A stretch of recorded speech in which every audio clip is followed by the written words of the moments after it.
We are live. Oh, great. All right, welcome everyone. I have Steve here.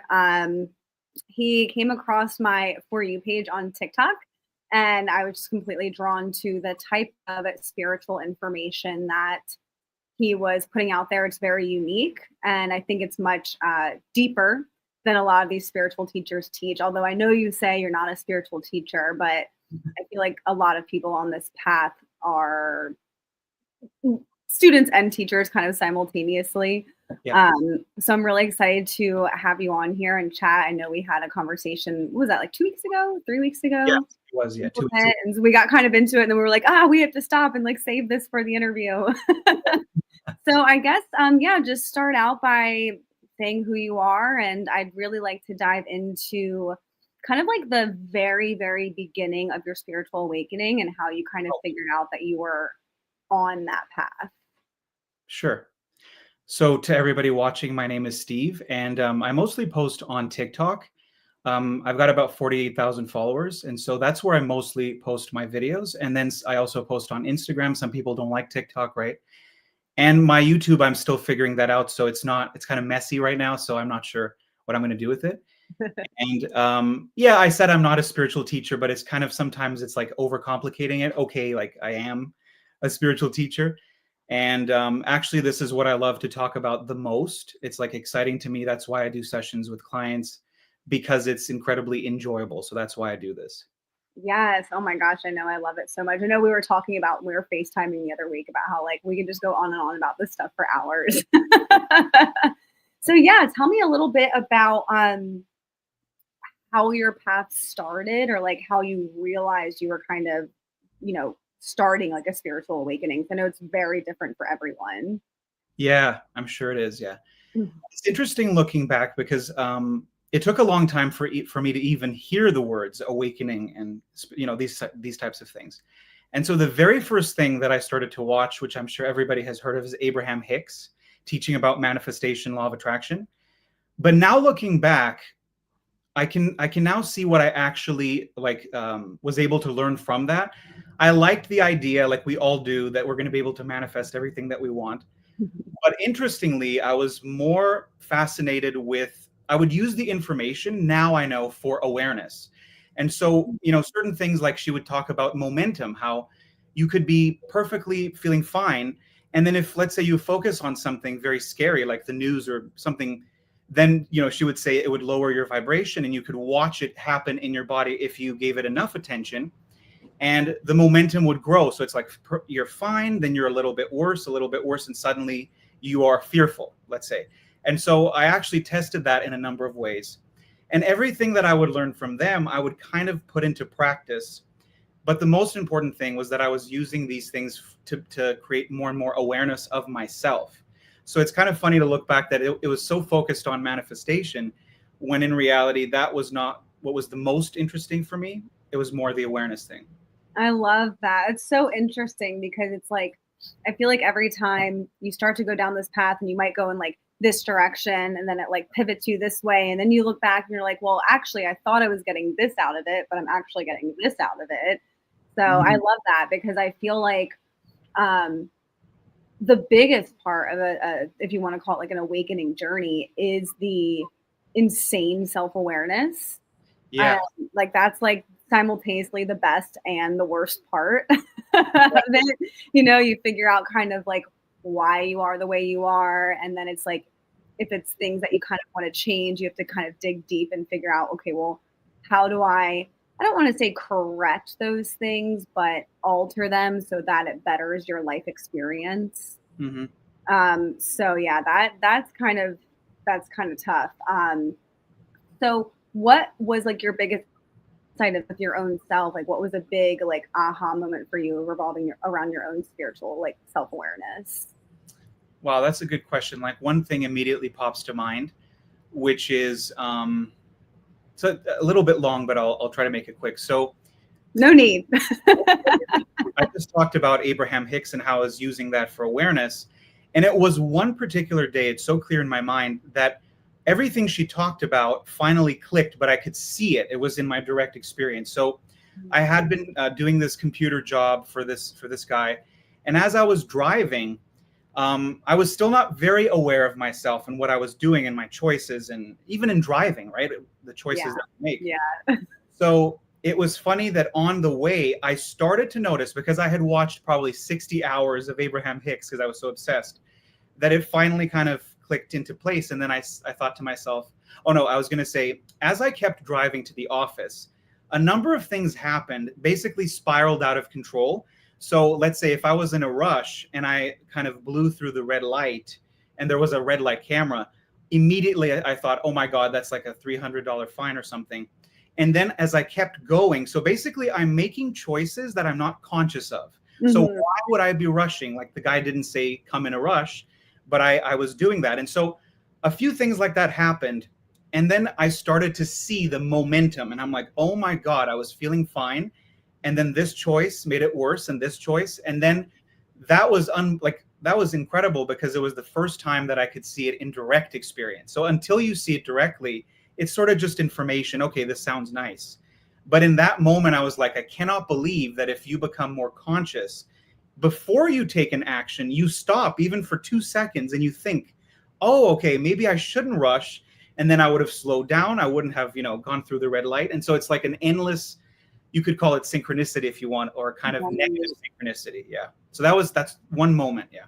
That's amazing though, that it was such a small little thing, like rushing around when you're driving, that could, it's almost like this domino effect where it like kind of like what you were saying with like the momentum, and it goes on and on and on, and you can keep going deeper and deeper and deeper until you're just like, and then you start to, I don't know, like if you've done this, it sounds like you probably have, where like I started doing that with everything, like every little choice, every little feeling. Like say I was having a kind of like not so great day, and then all of this like sudden I realized like I'm not in a good mood, and what I would do is trace it back.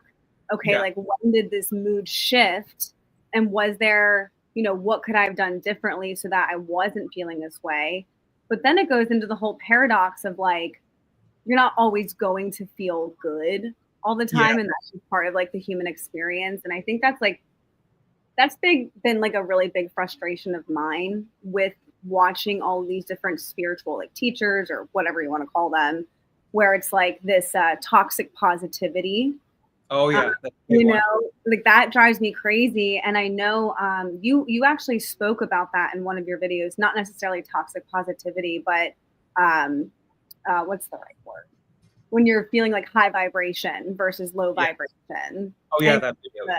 Yeah, and that was a really good one that stuck out to me, because it's like, I think so many people that are on this path, they think if they're not feeling like 100% happy and positive and butterflies all the time, that they're either going backwards. Oh yeah. Or they're just like, oh, I'm not doing things right. Did you ever feel that way? Like when you were your path? Yeah. I think it's kind of universal. Everybody, I think, goes through that. So the toxic positivity is so interesting, because basically we learn that only one side of reality is okay, which is the good side, the light.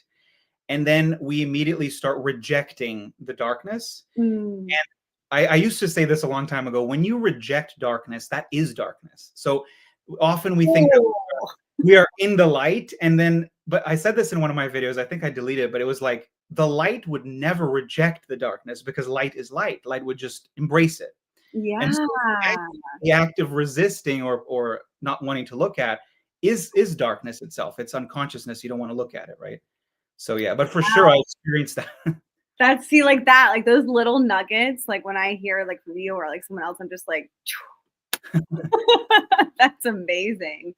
Yeah. So how do you combat that? Like if you're having a down, I don't want to say day, but maybe like a period or a season or whatever, what are some things you do maybe to make yourself feel better, or to kind of work alongside the darkness? Like what would you recommend to other people that are going through something like that?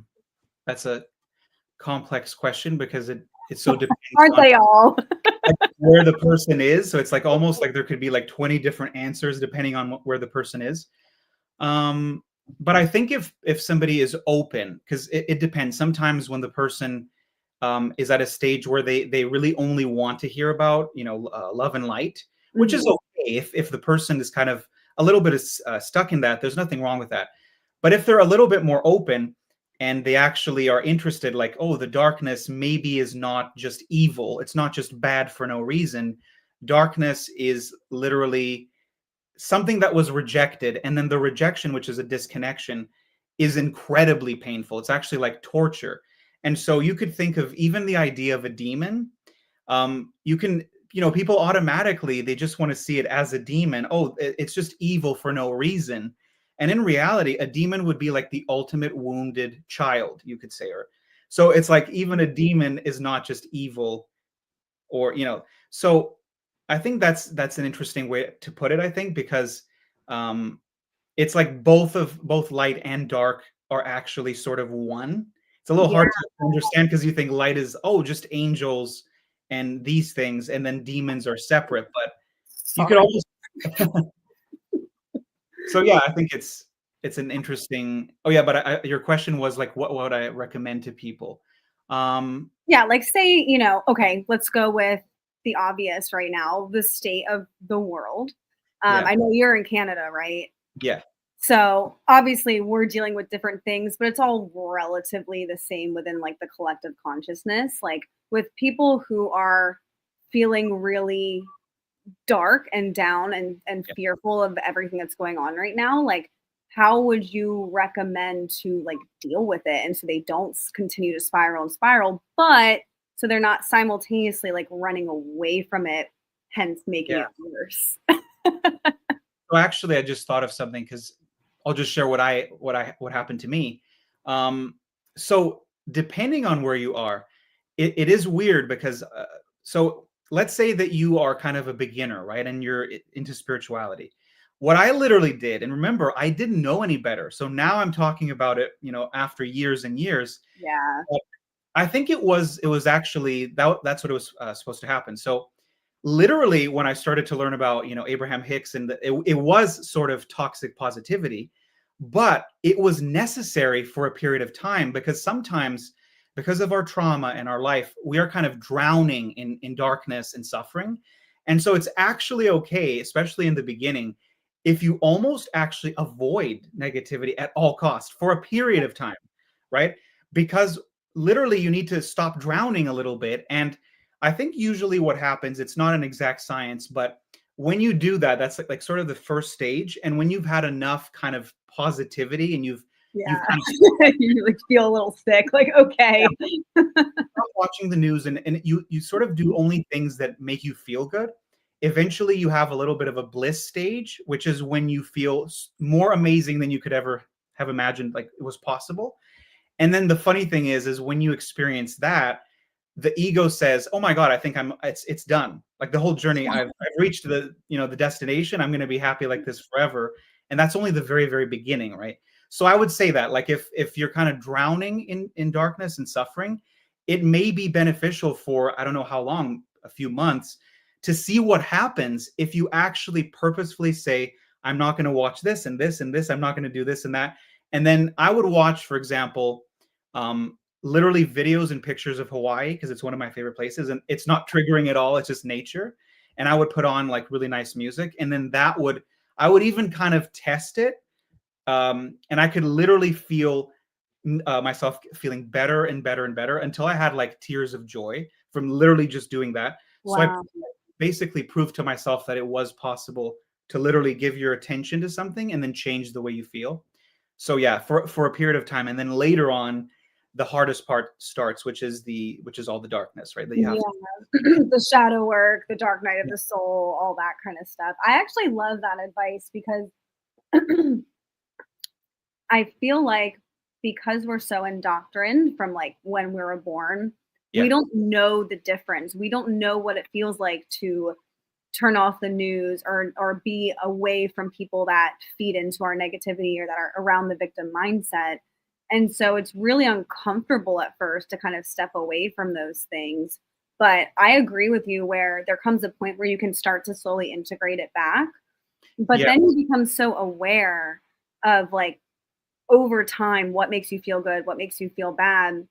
And like sometimes I'll indulge in like the badness. Like I have a degree in journalism, so like I wanted to be on the news. So Sometimes I'll indulge in it and then I'll realize like how much it's affecting my mental health. And then I will just completely shut it off for like a week, a month, whatever, until I can like integrate it back in. Yeah. So I really love that advice because a lot of us don't know what it's like to step away from all of the noise and the chaos in our lives. And I was just going to say one thing, which is you said sometimes it's hard to step away from it.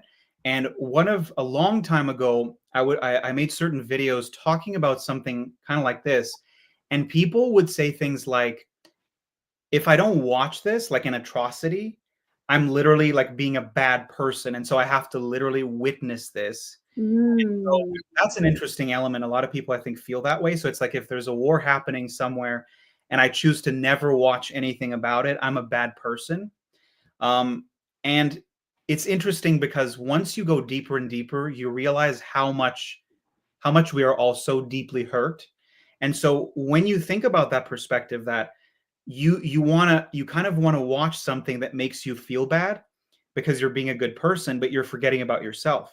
And the Mm. reason why people forget about themselves when they say something like that is because they actually haven't seen how deeply hurt they are. And so they think they're fine. And so because they think they're fine, I can watch a million hours of this and they won't even notice how it makes them feel.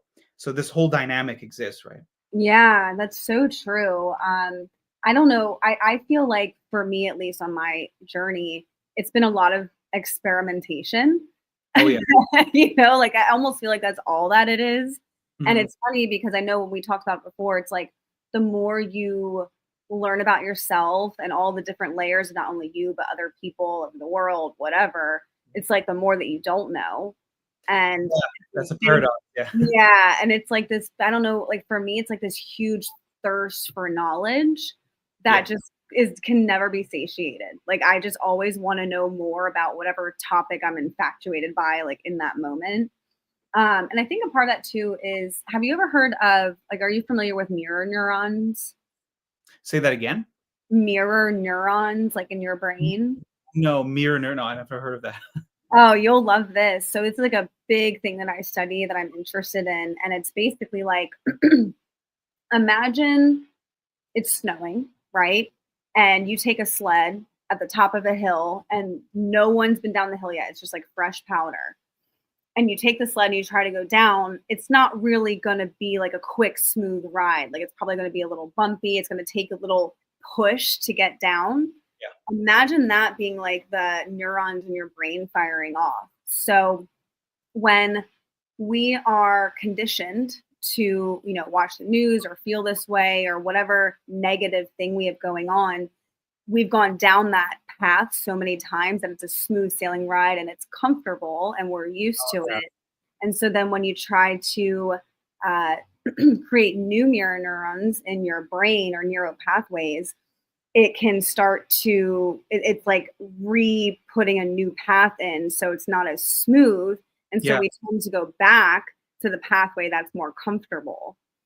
Yeah. And so it's like where our brains are so like accustomed to going down the one sledding path and that it takes effort and consciousness and um like you just have to do your best to create the new pathway and make that one as smooth or smoother than the one that we've already created in our brains. Yeah, that's I love this topic because what came to mind is this idea of wiring. Um, some of the most challenging things that you can face on the awakening path is, for example, challenging your parents or facing certain things with your parents. I think it's for everybody, right? It's like some people like they have no boundaries with their parents, and so even imagining that they would head over to their parents' house and then have a conversation like that, especially knowing that they're probably not very open-minded a lot of the times, um, that's literally I mean, there could be so many different types of wiring related to the parents, but some of the wirings, like let's say if you had a parent that was very aggressive, and obviously as a child you would feel terrified of this parent, right? Right. There's literally a wiring. I mean, I'm kind of making this up, but it would be described kind of like if this was your mother, for example, and you're actually deeply terrified of her, even as an adult, right? Even as Mhm. there's a wiring that would say something like, never cross your mother, never do anything to displease, like, nothing. Don't say something that she's not going to like. And so if this is very embedded in this wiring, and then you go and do that, it can be the most terrifying thing that you do. And when you do that, it's kind of like what you were saying, it's replacing the wiring. That happened to me. That's when I started to have the most severe panic attacks. I never had them in my life, because Wow. you can kind of imagine, like, it's such a strong wiring, and that wiring has to do with your survival. So it doesn't really make sense when we hear it as adults. Mhm. Like, to the child, the wiring is never go against your mother or your father, or you will die. And Right. often this doesn't make sense, because our mind will say, well, but they wouldn't have actually killed me, right? My parents wouldn't do that. But that's not what a child experiences. So a 4-year-old who is around a parent who is rageful, in their body, they feel that they're in physical danger.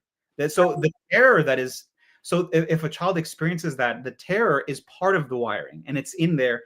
And so that's why you're so scared of that parent, because you're literally going against your survival if you say something against that parent. That's why it's probably the hardest thing to do. Wow. Yeah, that's such a good point, because it's so deeply in there that it's Yeah. like, well, and then we're like, well, why am I so scared to like stand up to this person or say this or set a boundary even? Yeah. That's a big thing that I've been going through the past, like, I don't know, maybe year and a half, is working on boundaries, because I realized I just didn't have any. Like, that was like a really big realization, that I was like, yeah, this is a problem. But that's like the beauty of going deep with yourself and finding that self-awareness and where your triggers are and all those things, because you can't change what you're not aware of, Yeah. So what is it, what are you focusing on right now? Like, what's your infatuation right now? Um, let me try, let me try to remember. Sometimes I like literally. Okay, let me see. Well, one thing that I'm doing, um, it's sort of, you could call it shadow work. I've been doing this for a long time, and it seems that there's always a deeper level, I and know. usually that it's deeper, because you can either feel a little bit of like trepidation or something. It's going deeper. So for me, what's kind of funny is, so I could be watching certain videos and I get triggered, right? But the funny thing is, even when I say that word trigger, often people think that it's this huge explosion, right? Which is sort of what people think that is. But in reality, it could be very subtle. So I usually kind of like visual. So let's say that I'm watching something, and then I don't like, my ego doesn't like something that person said. Imagine that this is a little bit of anger, right? Just popping up, but very subtle and very small. And if you don't look at it and you pretend, and you're like, the classic thing, I'm fine, which means like, right?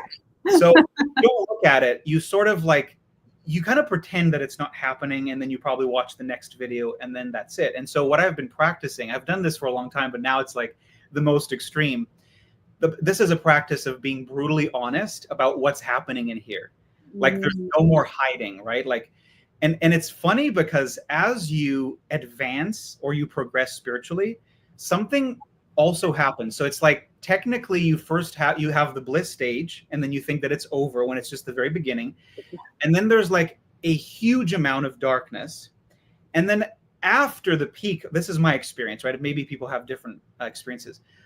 After the peak, that's when you sort of start to experience not really bliss, but it's starting to get better again, Mhm. more permanent, because that was sort of a little taste. Whereas you went through the darkness, so now it's more permanent, and it slowly becomes more permanent, right? Like a state of well-being. And so it's so hard. For example, only very recently, after probably 2 years of hell, like, going through a dark night of the soul that lasted a whole year, Ugh, only very, very recently do I feel kind of a permanent peace. Not absolute. There's yeah. always little things popping. Never is. And if I go into deep meditation, then there's still a lot of stuff, a lot of pain and rage and everything. So going back to what I was saying, so the practice that I'm doing is, if I feel triggered, and even if it's tiny, right? The ego loves to, pretend, oh, it's nothing. But when I look at it, what I do is, there's a person in the video, right? So what I do is I pretend that I'm talking to the person. And it's really, I'm not going to say much of it, but it could be as nasty as I want it to be. It depends on what I'm feeling. because we hide from these things, especially on a spiritual journey, because we want to be angels. Right. And Yeah. so literally what I'll say, so I'll share one, which is actually funny because I say it. So I kind of almost like an actor, I embody it. And then I just laugh because it's funny. Because it's like so extreme. You're like, damn, where'd that come from? Yeah. So I was watching a live, and it was one of my favorite spiritual teachers, and he was talking to someone, and the person kept interrupting him, but like it was basically his style. I don't know what was happening, but it was just interrupting. And I didn't like that, right? So I thought to myself, I feel something here. Let me see what I can say. You can even play a game and ask yourself, like, this part of your ego, what do you really want to say? Just say it. Like, just say whatever you want. And then I pointed at the person on the screen and I said, "You're a terrible listener." Right? I said it much worse than I'm saying it. The moment that I said it, the point of the practice is there's a part of me that's a terrible listener, and that's why I didn't like that. That's the reflection. So it's like the moment that I see someone. Yeah, go ahead. No, I'm just saying that's interesting. No, keep going. I'm just processing. Yeah, so it's like I'm watching someone kind of interrupting, and the person, it's his channel, he wasn't bothered at all. So it's kind of like, okay, there's no problem. But why am I so bothered by that?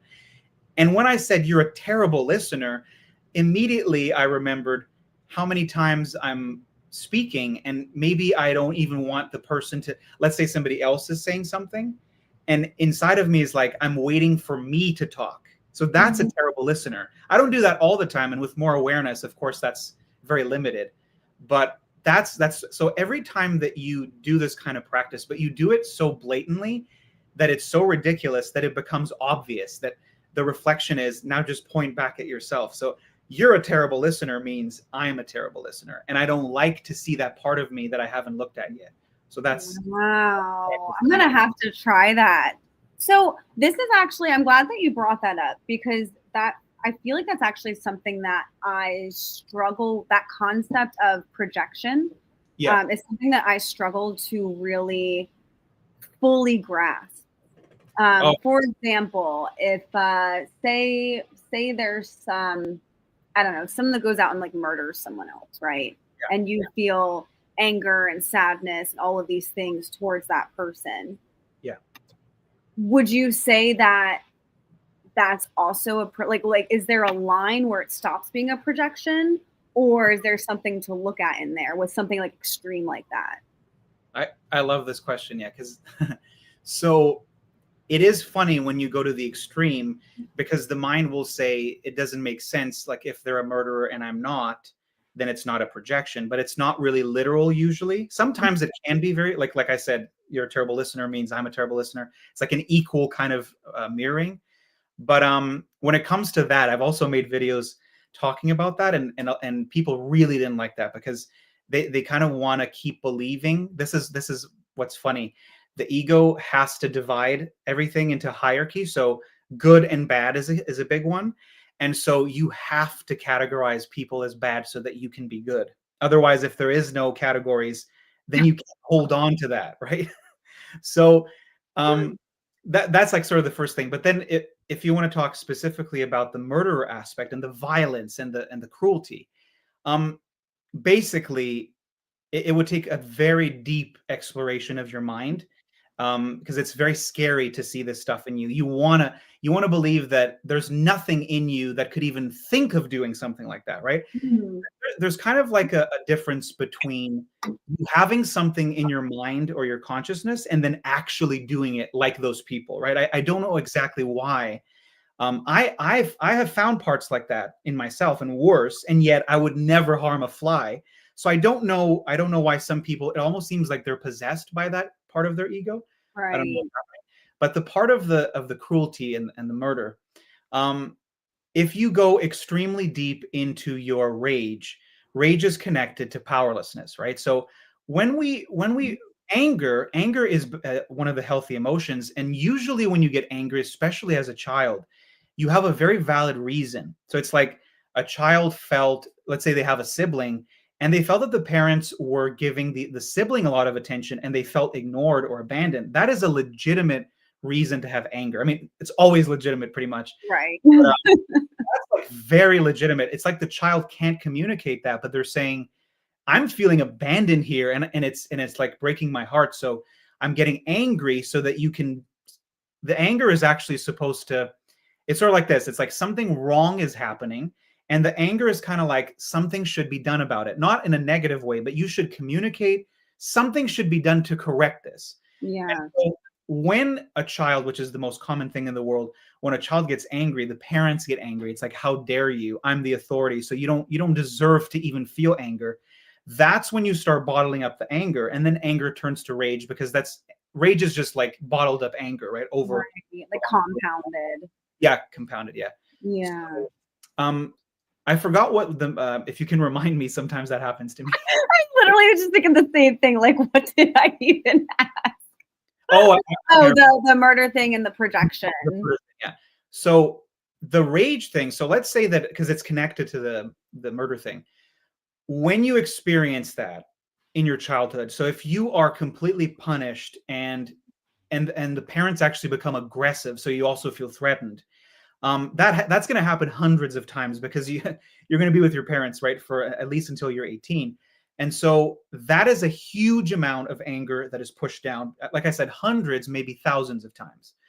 And so when it turns to rage, most people never even come into contact with it, right? And when people have a lot of rage, that's the people that you see road rage and doing certain things. They're actually kind of possessed by their rage. Yeah. They have no clue what anger is, because they didn't learn about it. When they felt it, the message they got was, ignore it. You're not allowed to feel this. So because you don't develop a relationship with the anger, you have no clue about what it even feels like. So that's why people are kind of possessed by that energy. But when Wow. you're going into a deep spiritual awakening and then you start accessing the rage, like for me, I never even had anger my entire life because of how suppressed I was. When I went very deep into my rage, which is connected to powerlessness, which is so painful, you will find those parts there. And so in Mm. this, there will be a part, especially related to the person that abused you over years and years. Of course, there will be a part that will want to harm that person. And so what these people do sometimes, the news is like, a son killed his mother, something like that. And most Mhm. people cannot fathom, how is this even possible? It's sort of like this. It's probably there has been severe abuse over years and years and years. And the person, of course, is not conscious of the anger, and they're probably still being abused. Maybe they even live with their parents. They're 20 or something, and they're so traumatized, right, that they can't even have a life, and they're kind of trapped there. And then the mother or the father, they keep abusing. Right. You're a loser, and you have to. So when that happens, they've experienced so much powerlessness that probably what happens is the rage comes in, but it comes in so powerfully that they commit a horrible act, and then they kill someone. So just to finish up, so those people, unfortunately, they actually did something in physical reality. Mhm. But I would say that everybody has that part deep, deep, deep in their subconscious.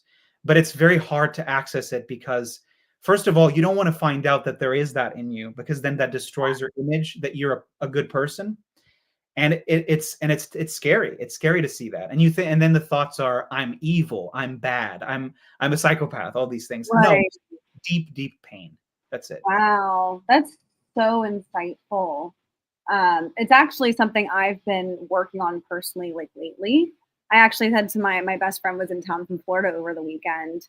I forget what she said, but I said to her, I think I'm a lot meaner than people realize, like in my Oh, mind, just because I don't express it.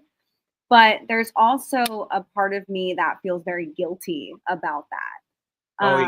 About those, like, if you want to call them like negative sides, like I can tend to be pretty judgmental Yeah. um, towards myself the most, but also towards other people in the sense that like I feel like I can specifically see like what if I like get to know someone and talk to them, like I know exactly like what their issue is and what they need to do to feel better and feel happier. But then it's like, but then I ask myself and I'm like, well, why do I have the right to Yeah. decide that on behalf of someone else? So it's definitely tough. What do you say, like meaner and more judgmental?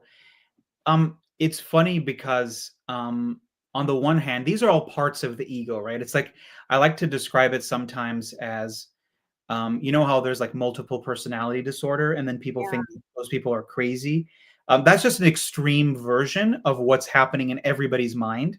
So most people, they just have, it's like personalities. We really do have, all of us have personalities in the mind, but usually I think it's because of really severe abuse. The parts in the mind, they start to kind of have a life of their own. And then that's when people will literally have different names and speak and behave like, oh, my name is John. And then like the bodyguard part, which is supposed to defend the person, like they'll say I'm Matthew or something something like that, right? Yeah. So we all have these personalities, but for the most part, it's just we think they're moods and things like that. But if you look deeply, they really are like different people, and you can switch from one moment to the next. Um, but I was going to say something about the meaner and more judgmental. It's kind of like these personalities are you and they're not you at the same time. So it's sort of like a paradox, because Mhm. if you can watch them, then technically what's watching is not the parts, but at the same time you can't say that they're not you because it's a kind of like disowning. And so ultimately it is you. But it's funny because you can play with these things, and yet when you say I'm meaner and I'm more judgmental, I would say there are parts of you that can be that way. And so it's a confusing thing. It's like, what does Mhm. this I mean? Because you know what, like in like now what I do is I can be all of those things because I still have an ego, there's still pain. And Right. so whenever these personalities come up, the only difference is that now there seems to be such a strong self-acceptance that there's almost no judgment for them. And so I can kind of play like I said before, like an actor. And it's usually for a few seconds. So if I'm driving and somebody's driving slowly, I'll just say whatever I want. It doesn't matter because Mhm. nobody is getting hurt, right? It doesn't matter how ridiculous it is, or you'll have thoughts like, but that's exaggerated. No, that's kind of gone in me. It used to be like that for years, but now it's like this energy needs to be fulfilled. And so if it wants to say the meanest thing, it doesn't even make sense in the situation. That's what it needs. That's what you need to kind of release it. And so it's also like if you want to share a little bit more of your experience, because of the certain moments when you feel mean and judgmental, because it's so fun when you don't take it too seriously. You see that it's not really you, and so you Mhm. can play with it. Why don't and you're not going to do it to people. If you're more aware, you're not going to do it so that you hurt others. You can always do it alone. Even if somebody turns around, you can do something for like a second or something, right? It's kind of crazy. I know it sounds like if I somebody was love it. I love it. super angry and then they turn around, you can like mouth something like I hate you or something. And yet when they turn back around, you're not going to hate them. So it's like a complete, like it's a fluid sort of thing. It's like this character comes up and it's gone, and then I'm Yeah. back. And so basically what you're saying is like you can release that in a way that doesn't hurt another person or animal or Yeah, whatever. And that way it doesn't get trapped in your body and build up to become one of those more extreme things like yeah, rage where you become taken over by it and everything. yeah, Oh, I love that. Oh my gosh. I'm gonna have to experiment with that because it's like immediately when I have like those um thoughts yeah, where like they can be mean or whatever it is, I immediately feel this like guilt. And that goes back to the judgment I have of myself for feeling those things. It's like this circle. But I also think that those are the things that are fun in a way. They are to me, it's fun, but maybe to someone that's not on this journey, they'd be like, "What the hell do you mean it's fun exploring yeah, these things?" But I think I told you when we talked before that I love getting triggered. Like yeah. I love it. It's just like, bam, here's this flashlight on something that you need to dig into.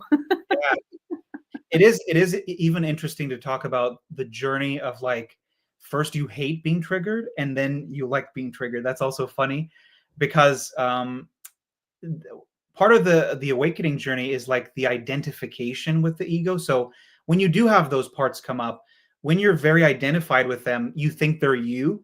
And so the identification is sort of funny. So the personalities kind of live inside of your mind, and you usually like only certain parts. So the parts that you see as positive.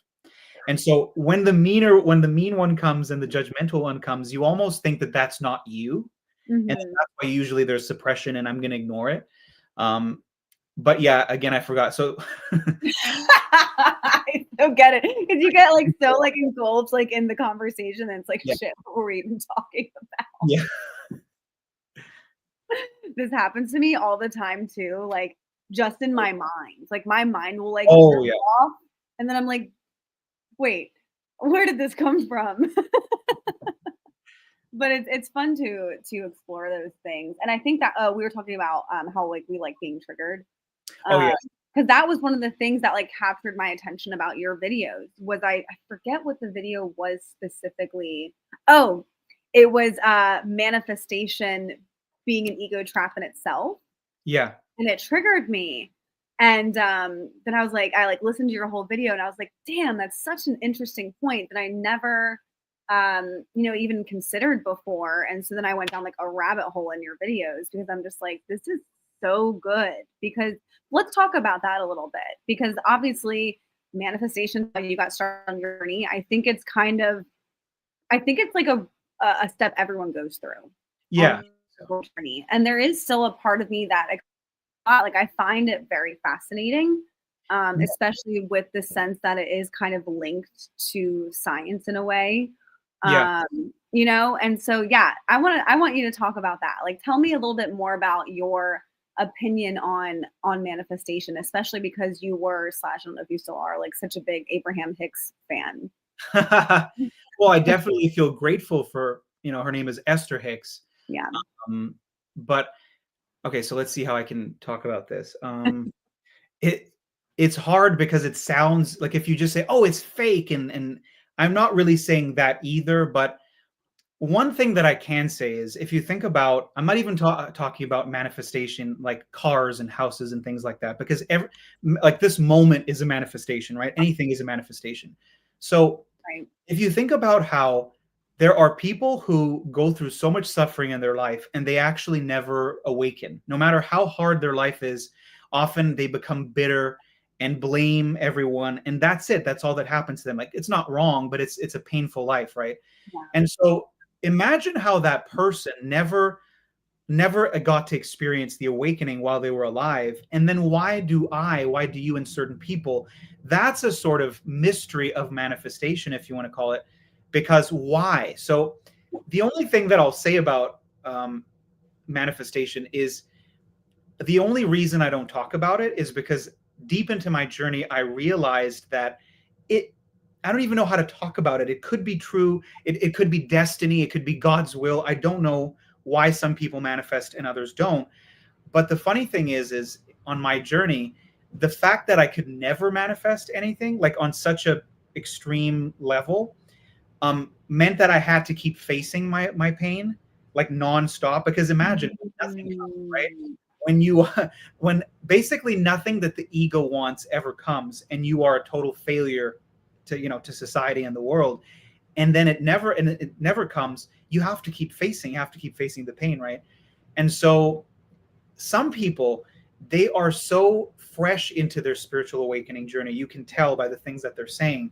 Yeah. And then they will say things like, I saw this video, it was funny, this woman saying, I can manifest anything I want whenever I want it. I want this, there it is, like like it's like a magic wand. Right.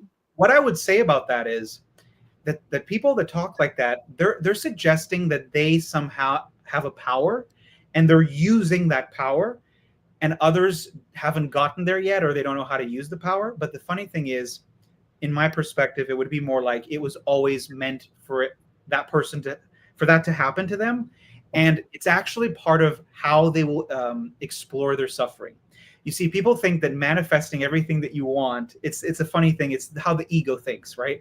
You Yeah. manifest that you want, and you're going to be so happy, and all of your problems are fixed.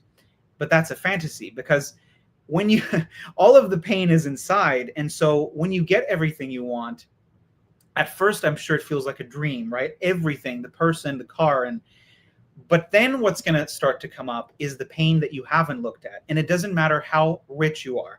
I'll use an example. I've always come up with these funny scenario. So imagine that you are the richest man in the world, like Elon Musk, or somebody that's got like $400 billion.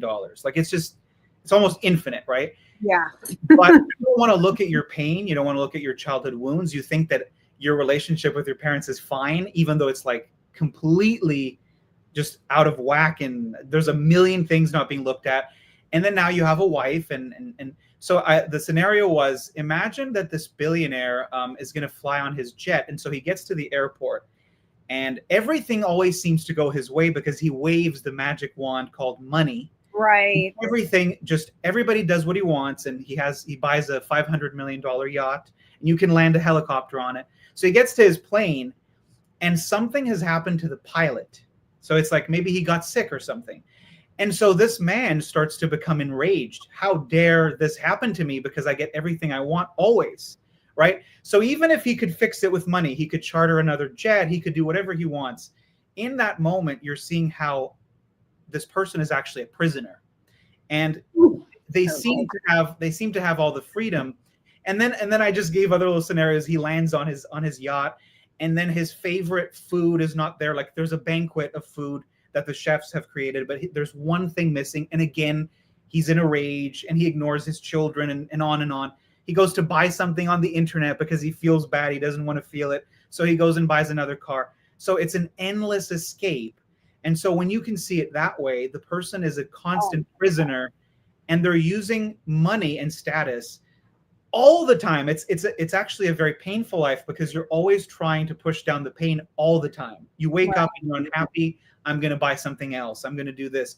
It's a constant chase that never ends, right? So that went from manifestation to right? So good. And you see it all the time with like people that are, if you want to consider it shopaholics, or, overconsumption, or whatever it is. I think most of us are accustomed to it. And it is a way, it's like a different version of drinking or smoking or whatever your vices. So what you're saying is like a manifestation is something outside of you that you don't have, or you haven't achieved, or whatever it is. So it's a perpetual state of chasing, essentially. Yeah. And I wanted to add one more thing, which is when I talk about these things, automatically people think I'm against material things, which definitely I'm not. I'm not against anything. It's just that the whole like quotations, like the whole manifestation, what would you call it? Community. And you hear about these things. That is the chase. It's not material possessions by themselves. So literally what could happen is you could have, let's imagine a spiritual journey where you never seem to manifest anything that you want. And then you're forced to look at yourself, and you go deeper and deeper, and it gets harder and harder, and you cry, and all of this stuff. Eventually, if you became much more free inside, you could start manifesting, meaning things are showing up in your life, but there's no more attachment to it. And this is actually another really wonderful thing that I want to talk about, because attachment is also not understood. So the word attached, literally, like my hand, something is attached to it. Yeah. And so people think that if you remove the thing, you are detached, and that's not how it works. Oh, yes. Let's talk about that. I'm intrigued. So attachment, literally what attachment is to take something too seriously. And so there are two sides of taking something too seriously. So you take money, for example. When you take money too seriously, money is on our planet is always related to status and success. So when you have lots and lots of money, everybody thinks that you're the best, right? Like, look at this person. They can do everything they want. They can travel. And so let me just back up. I'm going to remember. So I just remembered. So to be attached to money. So let's say a man that is very, very rich, if he is attached to it, he takes it too seriously, which means it becomes a part of his identity. And that identity is, I'm only kind to people that have the same money as me. And so I am very unkind to waiters, because they make so little money, and I have companies. If I go into the washroom, the bathroom, and there's a janitor, I'm not even going to speak to him, or if he speaks to me, I'm literally going to be rude to him. That's to take money too seriously. So that would be attached to money. Mm-hmm. Now, it could be the same situation which is pretty rare, some people maybe think there's no person that's kind and rich, but there are. It's kind of rare I because agree. money, usually it's the case that they're not because it's such a strong identity, but there are people that are kind and rich. And so in the same scenario, if a really rich man, it could be a billionaire, walks into the washroom and he speaks to the janitor like he speaks to a CEO or a friend of his that's also a billionaire with kindness and respect, there is no attachment to money. So that's funny because people think, well, he has a lot of money, so he's attached to it. No, it's to take it too seriously. And there's Mm. one more like funny example that I remember. Um, People watching, if you know the Indian teacher master Osho, Yes. he tells of this funny story, and he says that I have no idea who this was. It could be like 2,000 years ago, but it was a guru pretending to be a guru, and he says, "I'm so detached from money that I don't touch it. Money is dirty. Money is bad, right?" And Osho says that is someone who is completely attached to money because they take it so seriously that they think I can't even touch it or I'm gonna taint myself or something like that. It's dirty. Wow. So that's the same thing that I just said. It's like the attachment is inside. If you don't take something seriously, you can play with it, you can have it. Like you could have a nice car, suddenly you can't have it anymore, and then you have a simpler car, you don't really mind. That would be you can play with Right. it, you can do whatever you want. So let me ask you this question. Do you think, hold on, how do I phrase this? Are there things in our like human life, our human experience that we should be taking seriously? Or do you think with the alignment with attachment and detachment and all of that, that pretty much everything we shouldn't take seriously? And before you answer, I just have to show you this. I just created this new, I like design all my phone backgrounds for whatever I'm like focusing Oh, on yeah. at the moment. I hope this can show up. It says Out chill and- out and enjoy Yeah. because I was getting so worked up, in this like season of my life because I was taking things too seriously. And Yeah. so I made this background on my phone to remind myself to chill out and just enjoy the moment. So I guess it's interesting because your question was about taking things too seriously. So Yeah. that's a great topic. Um, so I guess the key word is too seriously. So what's the difference between taking something seriously and too seriously? Like, for example, I make videos that first I always say it's because I actually enjoy. That's the number one reason. And then the second reason, of course, is people are going to watch and maybe it can help them. And so, damn it, once again, in my mind, if you can remind me, I don't know how it's like, and it's gone like smoke. The question was, how do you know, like, are there things that you should take Oh, in life too seriously, or is everything kind of somewhere in that middle ground balance? yeah.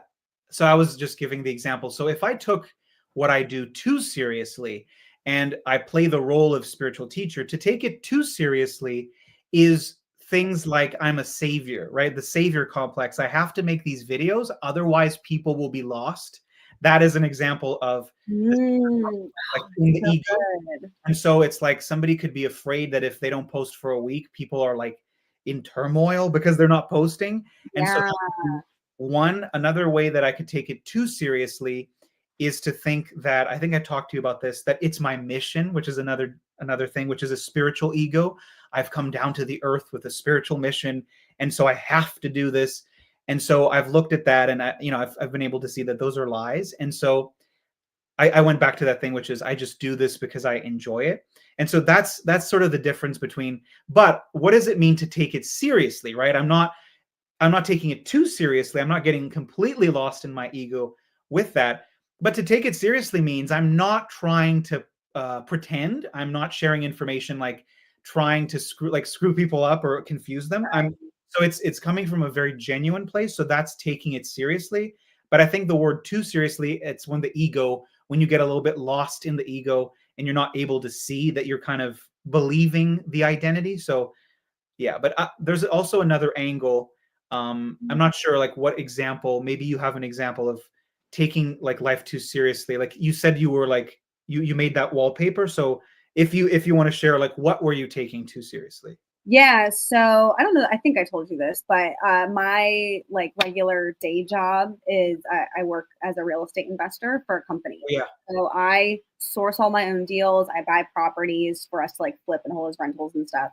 And I've always been very at the top of my game, but we started this new department about a year ago, and the last month or so, I just like haven't been doing well and like getting deals and like bringing in money and like stuff for the company. And so I realized I was up in the middle of the night stressing and worrying about it. And I realized like this, I can't be like it's love my job, but like it's a job and there's more to life than just work. And so I wrote down in my journal, your work is not your worth. And that's kind of where all of this like stemmed from for me. Oh, okay. What came to my mind is kind of like um, the whole stressing thing, which is the most common thing in the world. Um, it's sort of like you can't really stop stressing. So that's actually good to know because then you're stressed about the fact that you can't stop stressing Yes. later. And there's so many things that now looking back when things change, my entire life was that way, stressing and worrying and thinking about that. And it was only when I processed like a huge amount of emotional pain, mostly just sobbing, kind of endless sobbing over a long stretch of time. And still, even after that, it's funny to look back and see how slow, just like grass growing, even when I processed that over a year, it wasn't like after the year, suddenly there was the change. It's still slow. It's like there's a period maybe of more integration where I still wasn't noticing a big difference, like in terms of feeling more peaceful and not worrying so much. So it's like it's so Gotcha. long. And so like what I would like to say about that is that if you're stressing, it's sort of like you can't stop, and it will become a little bit easier in the future as you keep kind of living your life. If you're going on a spiritual journey, it's literally tied to the emotional pain that is still not processed. And so it's good to know that, so that you don't like, if you're stressing, then maybe just let yourself stress. You're aware enough that you're going to stress a little bit, and then you're going to be aware and be like, okay, I've done it enough. And now, Right. Like I let it out. I can like let it go yeah, now. Oh, I love that. That's so good. I was going to say like one more thing Yeah. related to that. That's such a big part of the spiritual awakening journey is the lack of self-acceptance, which again is normal because we people often say like some funny things that I watch, and sometimes they trigger me a little bit. Like for example, if you don't have the life that you want, it's because you don't love yourself enough. And they're basically saying I've reached that level, and so you should do the same. And I said this in one of my videos. When somebody says that to you, they actually haven't reached the level that they think they have, because what they're saying is actually cruel, and it's not possible. You can't have a huge amount of emotional pain that's still yet to be processed, and suddenly just by thinking it over and over, you're going to love yourself and accept yourself in all moments. It doesn't work that way. And Wow. so I think it's good for people to hear that many things that you kind of worry about, especially like inner things, and you want to solve them, it sucks to hear that it might take a long time to solve them, but it's also kind of relaxing. It's like it's not going to be quick, and so maybe stop worrying about it so much. It's going to work itself out, but it's going to take time. And again, processing emotion. I've been able to see that literally it's emotion. All of our issues and problems is directly related to the amount of emotional pain that's still inside. And then literally by crying and sobbing, it just kind of disappears. But it's such a long process. No, I'm with you, and I appreciate you sharing that. I think I'm like a big believer in like crying is releasing a ton of emotional pain. Um, I cry a lot, like a lot.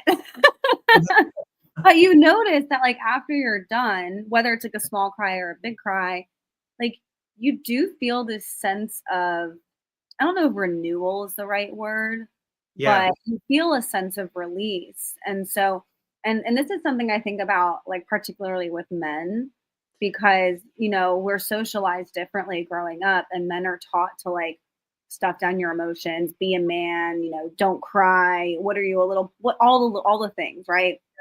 And so I think it's really powerful when, whether they're like younger boys or teenagers or grown men, when they can allow those emotions to come out. I think it's really masculine, actually. Yeah. I think it's like really powerful. And it's just kind of like a bummer. I know I'm kind of like going off on a tangent now. See, it happens for me too. But my bottom line is I agree with you. And I think releasing emotions is really important, and never be afraid to cry, you know? Yeah. And that's another like interesting thing, which is especially if it's very severe, like if a father, you know, the reason why the father would say that in the first place is because his father said that to him. So this is kind of generational trauma. The way that somebody is raised, that's what's passed down. And so the father never got to basically explore his emotions. He sees them as the enemy, because when he was around his father and he cried maybe for the first time, immediately he was, you know, maybe the father was even aggressive and said, never do this again in front of me. And so what I was going to say about that is basically, especially when it's very severe and the father thinks that he's doing a good job of toughening up the boy so that he becomes a man, that's literally the opposite of what he's doing. Because Yeah. if it's very severe, and it's I think it's not like everyone, but I think it's sort of common. A lot of fathers, they have that mentality. What that literally creates is a boy who thinks that emotions are bad, and then when they grow up, how are they going to treat their girlfriend and their wife? And so usually it's not, we all, men and women, cry and we have emotions, but sometimes women cry a little bit more, they have more emotions. And so in those moments, if the boy who is now a man never got to explore his emotions, he's literally repelled by it. And so that's why they will literally walk away. They will say, you know, you cry too much, which is terrible. And so that is not a real man. And so when the father was saying, I'm toughening up my boy so that he becomes a real man, does a real man act that way around a woman? No, right? And so that's also fascinating. It's like people think crying is for sissies or for whatever they call it, for weaklings. But in reality, that's what happens. And then So and you powerful. Oh my gosh, it's so good. Yeah. I know. I feel like we could talk for like another hour about like the masculine, the feminine, and all of that stuff. But I don't want to keep you for too long. Also, I didn't even realize I could see the comment section until a few minutes ago. oh yeah, Yeah, like really see people it. have been in here. So that's really cool. So guys, we're going to be wrapping up here in a few minutes. I do have a few more questions for Steve. So if you have any questions while we're still on here, like post them in the chat comments. I literally saw it. I'm like, oh my gosh, yeah. People are like, is this live? Is this live? Yes, it is. So okay, few questions for you. What is your, because I know you obviously do your sessions and stuff with clients. Yeah. Do you have a specific like target audience that you tend to work with? Or is it kind of just open to whoever's looking to like just talk more a little bit about like your sessions and like what you offer? Oh, okay. No, I don't think I have a target audience, so it could be like anybody, any age, any gender. Um, oh, you want me to talk about like what I sort of in general, like what I Yeah, do? like what do you do in case someone that's listening like wanted to work with you? Like what yeah, just tell us a little bit about that. So I try to be like really upfront about it so that the person kind of knows what they're getting into. And so what I focus on, you know, I would say I don't do readings, I don't do anything like that. Um, it's for people that are very interested in looking. They have a lot of suffering and emotional work and all that stuff, and they want to be kind of guided. And the reason that I can kind of guide people is because I've done that over the years. I went from someone who is completely and utterly suppressed, never cried, never had any anger, and then a whole journey of going extremely deep into all of that. And so I can guide people through that. And so it really focuses on emotional, you know, I can talk about emotional suppression and then how to feel your emotions. And basically, yeah, and then in when I do sessions, it's like this, it's an in-depth conversation. It's the best way to interact. And that's what I basically offer you. I love that. I love that. And if they wanted to work with you, do they just go to like one of your social media accounts, or like what's the best way to get a hold of you? Yeah, the easiest way is you would go on my TikTok, and I think in the main page of my TikTok, it's still, I don't have a website or anything. I'm not there yet, but basically it says if you want to book a session, you can DM me, whatever you prefer. Like there's an email button. You could also send me a message through Instagram. It's basically the same handle at Spirituality 101 and Beyond. That's on TikTok and Instagram. And so you could just send me a message. And then if you're interested, basically I send you an invoice through PayPal, and then we schedule the time and the date. Awesome. I love that. And just so everyone knows, I do have the links to Steve's TikTok and Instagram in the description below. That's already there. And that's what I did. I slid into your DMs and like, hey, love your content. Want to chat? I don't know. Can you see the comments that are on here? You know, I had it full screen here. No. Okay. Oh, I can see it. People are saying thank you. Somebody said, I want to cry tonight. Yeah, I know. I'm like, oh my gosh, I didn't realize all these were here the whole time. And then I guess my last question for you. Sure. Is there a book that you would recommend? Like, do you have like a favorite book or something that you would recommend to people? It's an interesting question. So probably for people that are sort of starting out, I think it would be A New Earth by Eckhart Tolle, because I think he talks about the ego there. And it's like the first time that I even heard of the ego, and he explains it pretty well. And so it would be like A New Earth, I think would be the book. I love that. Okay, awesome. Before we get going here, is there anything else you wanted to like chat about or say or anything? Not. I mean, there's endless things we could talk about. I know. We could honestly make this like a weekly thing and just go into like a new topic. We could do that. Yeah, I would love it. I mean, Yeah, and I think we talked like last time how it's just like I don't have a ton of people in my life that are on this same type of path. Everyone thinks I'm pretty damn crazy. So what's funny about that is in the very beginning, I really like cared and I was tiptoeing. I was in this spiritual closet for a while. Yeah. And over the years, I've gotten to the point where I just don't care. I don't care at all if anyone thinks I'm crazy. My mom gets a little nervous sometimes. Oh, yeah. She'll be like, you should like hold back a little bit. Like, I don't know what you're getting a little into some like stuff here. And I don't know about that. And I'm like, Mom, I've been like this for years now. You're just seeing it now. Yeah. But she does her best to be supportive. But yeah, thank you so much for your time and getting on here. Pleasure. I do. I feel like there's still just like so much more we could chat about. Yeah. So maybe we shall do this again then. Oh yeah, sure. Thank you so much, Sarah. Yes, thank you. We'll definitely chat soon. And like again, everyone, if you want to get in contact with Steve, just hit the links below to contact him on Instagram or TikTok. So thanks so much. Thank you. Have a great night. You too. Have a great night. Bye-bye. Bye.